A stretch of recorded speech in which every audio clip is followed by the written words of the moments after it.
We'll probably never get to travel in time.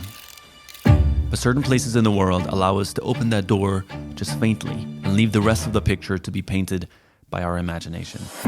That's what learning about our past through abandoned places enables for me. And hidden within a forest lies a fascinating place. Once a decadent spa town and a Soviet destination that attracted the elites of the Communist Party, including Joseph Stalin himself, for its natural springs that were said to have healing powers.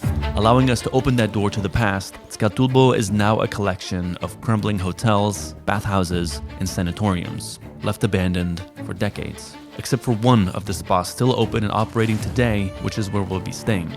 But the history of this place is a lot deeper and more complex than meets the eye. And so, we open yet another chapter in our ex-Soviet Union adventures, as we seek to answer many questions around what happened to this small country after the Soviet Union left and collapsed, and what this once elegant city turned into. As a nation with a dark history filled with tyrants and a displaced population, this is the story of Georgia. The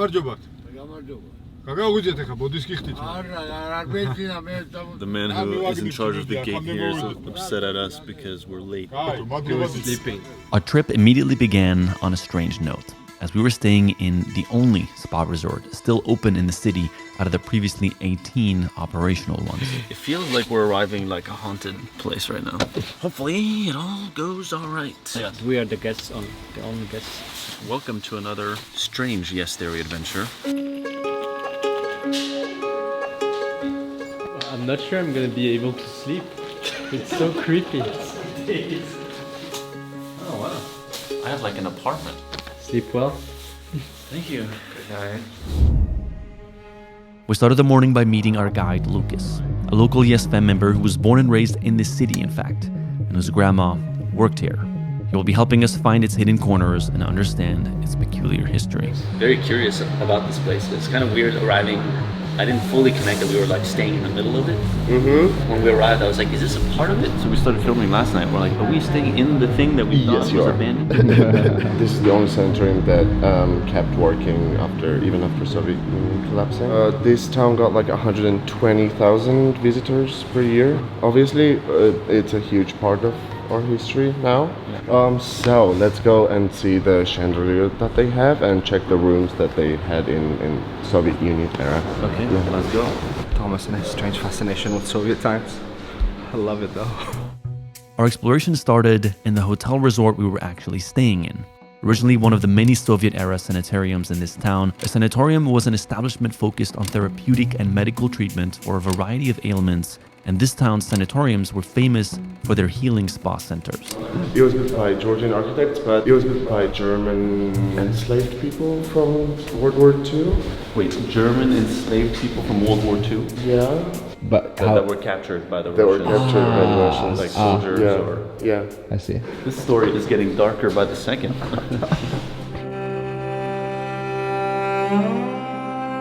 This first resort out of the many others we'll be seeing is one of the few still remaining buildings in town which was refurbished after the fall of the Soviet Union and turned into a modern hotel resort in 2011. Although it has only been operational for 13 years, its architecture still remains from its Soviet origins, and walking through its halls truly feels like stepping back in time.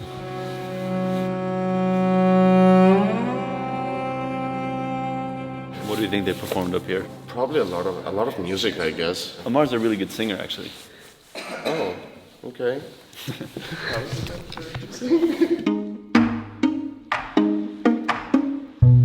So right now we're going into part of the sanatorium that is very close to the one that's still active that we are staying in, where the rooms are completely preserved from the Soviet times. So they're closed, so you can't like stay in them, but they're not totally decrepit and destroyed. So we're gonna see it. We're hoping it hasn't fallen apart too much. We have this elderly man who's coming with us who has the keys to the building.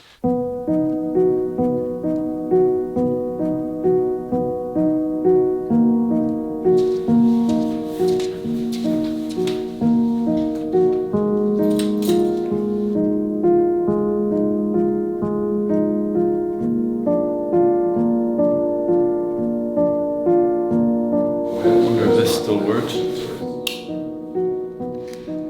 It feels very haunted when a place is like hasn't moved in in decades, the bed is still made and the lamps are still in the position that they used to be.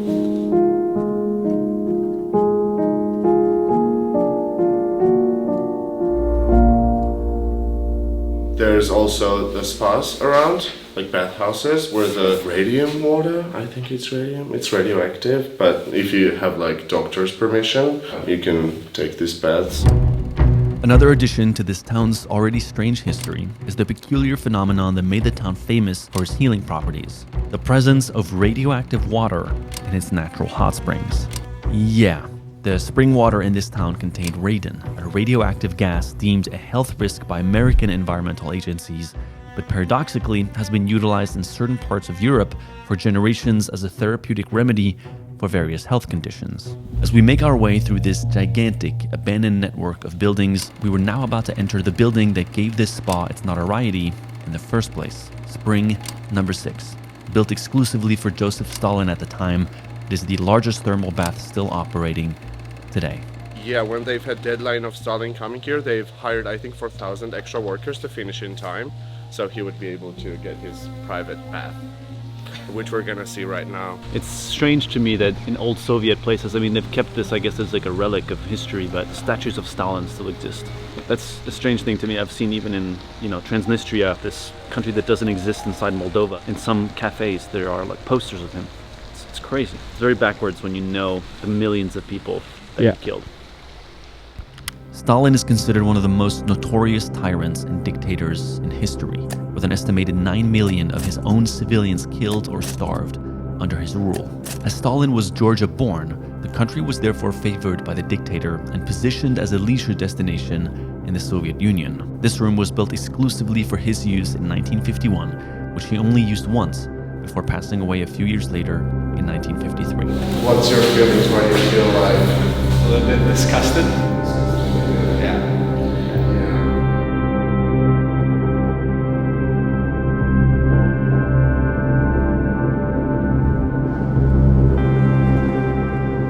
This building right here looks like a UFO spaceship. A unique and strange part about these times was the way their vacations worked. Basically, twice a year you'd get a ticket that would allow you to travel somewhere. But the Soviet Union would pick where you were going. So you might get a ticket to go to Ukraine, maybe here in Georgia, and they give it to you, and you'd end up just being sent there in a housing that's assigned to you. It's strange to think that that's at one point how a very large portion of the world was operating. The complex that we are exploring is massive. It is basically an entire city, and as we're driving around, there's the abandoned post office, the abandoned train station, the abandoned KGB building, and so basically all of the Soviet infrastructure has been left behind, and some buildings have been bought, like this one for example was abandoned, was purchased, and I guess is maybe a project to reconstruct it. The question is, can we sneak into it?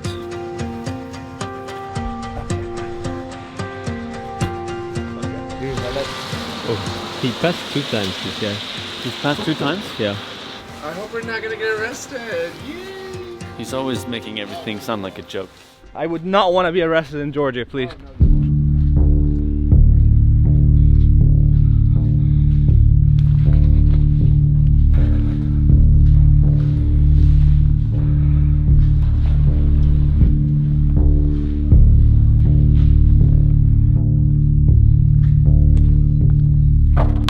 I always feel sad being in a place like this, knowing that so many resources were poured into it, and then ultimately it's just left to rot like that. Wow, look at this.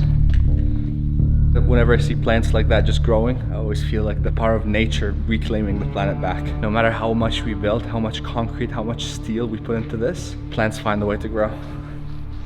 Another abandoned building. So you grew up in this area? Yeah, I grew up like 5 kilometers away from here. Me and my friends, we usually would go around and explore this abandoned building. I was born in 2000. It was not the best time to have a child. Yeah, my mom emigrated when I was 6. She moved to Greece to help finance my studies, my clothing, basically everything. She moved to Greece just to send money back? Yeah. To help you? Yeah. So did your dad raise you then, or like what? No, I was raised by my grandparents, my dad's parents. My grandpa's 80 84, my grandma's 72. I still live with them. They took really good care of me. And this is not just my story. This is basically like 80% of Georgian's story who was born in 2000. Because yeah, most of our families, moms, dads, they usually went out of the country to help us. How often would you see your mom growing up? Growing up, there was 11 years that I didn't see her.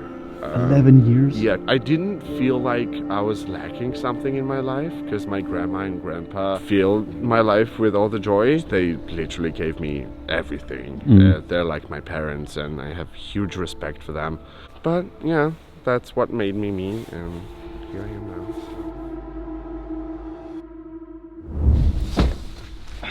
It's a really nice hoodie, man. Actually, let me tell you about it. This is the new Seek Discomfort collection. Lucas told me earlier that he liked the sweater, so... Whoa, I really like that sweater you're wearing. Wow, fascinating. If you trust anyone's opinion, trust Luke. Yeah, exactly. It's high quality. Like you can actually feel the letters. Even when you wash it, like it's probably not gonna lose the color. Probably. I mean, if he gives me 1 or 2, I can test it out and yeah, give the feedback. Actually, Thank you so much. A head full of fears has no space for dreams. Oh, it smells nice. It's worth just paying for the smell. Yeah. To get this amazing shirt, guys, just have to go to seekdiscomfort.com and just order it. Nice. Yay!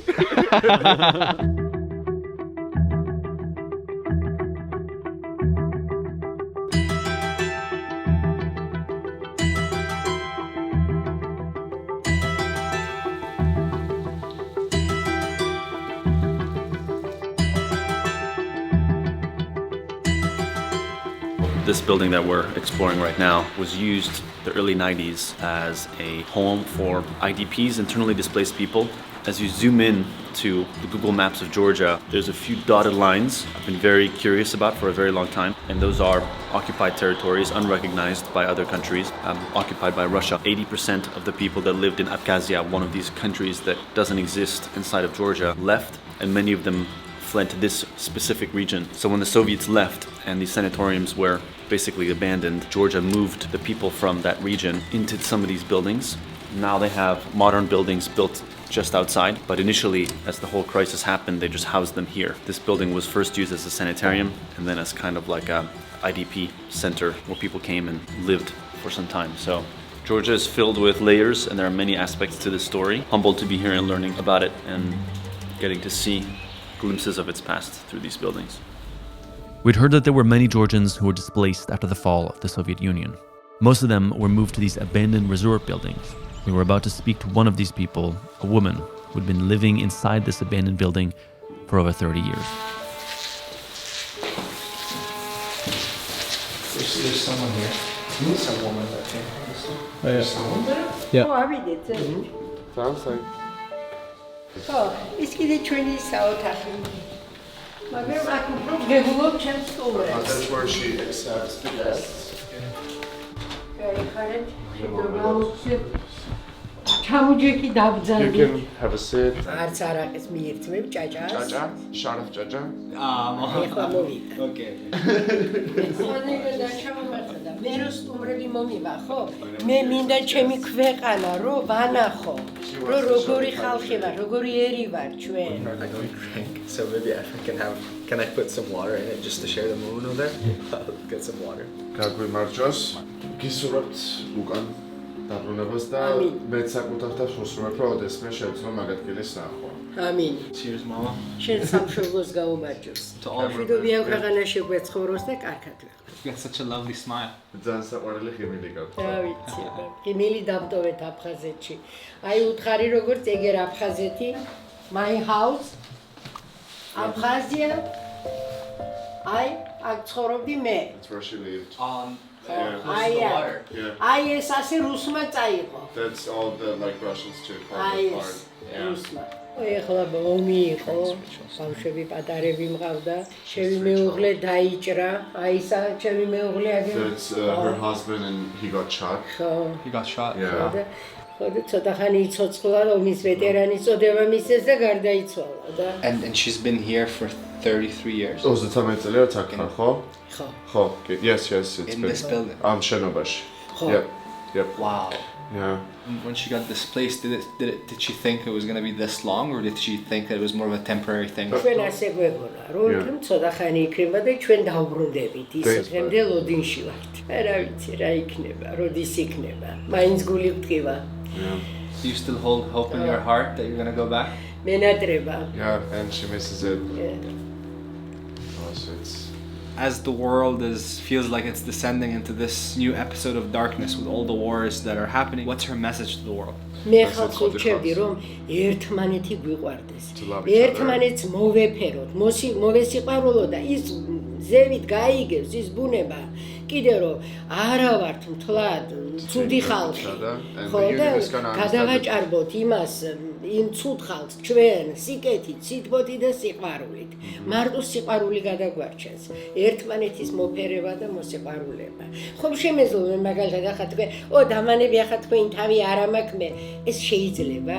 უფალმა თქვა, ისე მოეკეცის ხვას, როგორც შენ გინდა მოგეცენო. რა ვიცი, აბა შეიძლება თლა მშიერი მოდი დღეს, ფეხი დაგისვლა ამწვიმა და იმაში ჩემანდი რომ მოსულიყა და მე მეთქვა არა ბატონო არ მცალია. მე ამ ფერ გაჭირება გამოვლილ ქალს. შემიძლია ამის თქმა? არაფრით არ შემიძლია. ხო და მე აი თქვენთან რო ვარ ეს სიტყვა და სიყვარული თვარ მე თქვენთან. I don't even know what she said. მე ახლა ასე მგონია ეს ვიცი რა სამბობს, მაგრამ ხო ხედავ ციხე ადგა.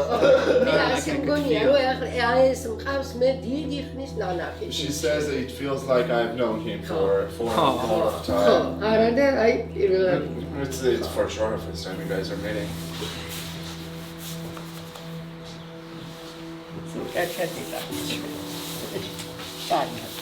თქვენ დედას მადლობა უთხრით რომ თქვენ კარგი შვილი გაგზარდა. ესი მადლობა კარგად. კარგად.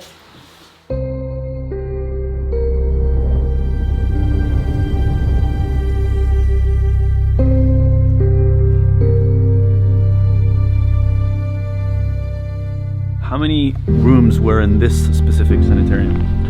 Nearly 400. 400. Yeah, it was always full. I think they moved out of here like 2 years ago, because a few months ago when I went here, there were people swimming in the pool and yeah, they were having fun around here. Yeah. Wow. They were living here. So I'm curious, because your grandparents grew up during the Soviet times. How do they feel about that time era? They did miss it for some time, just because, you know, during the Soviet era, like, it was basically not allowed to not to work. So everyone had a job, everyone had money, everything was pretty much cheap. But also the part when Soviet Union tried to erase the identity of Georgia, that's the part which my grandparents are kind of mad about. Yeah, they tried to erase our language, they tried to just erase everything and make us Russian. Yeah, there are a lot of people now that struggled transitioning into that phase. It was really tough transitioning. There was no electricity after Soviet Union collapsed. There was no food. People were in line to get just bread. So yeah, it was really tough times, and all the families like had certain amount of bread that they could get. So it was tough after collapsing. Yeah, color is stunning, but I just really wish I could see this thing how it was fresh. Well, I'm not fantasizing about Soviet Union, but the fact is that yeah, this would have looked beautiful. Yeah, how do you feel about Georgia today? I'm feeling really positive. Like 5 years ago, I was kind of planning to move out of the country, but now there's a lot of things that I can do.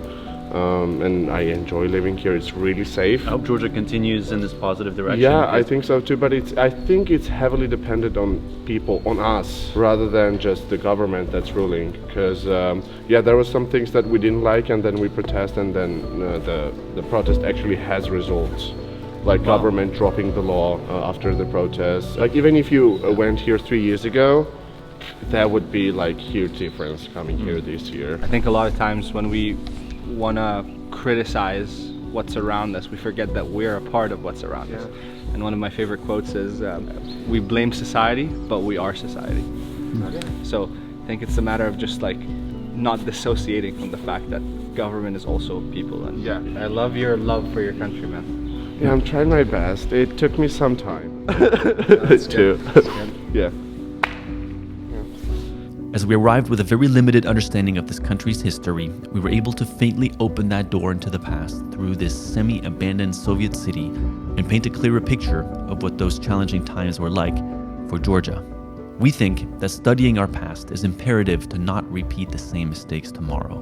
And so we hope that we, as the next generation, would listen to these stories and choose more wisely a future of peace once and for all. If you want to support our ability to create independent short documentaries like this, the ultimate way to do that is through our clothing line, Seek Discomfort. Our new drop, Shine Through Fear, is available only for another few days on seekdiscomfort.com. We're super proud of it. Either way, I appreciate you, and I'll see you soon.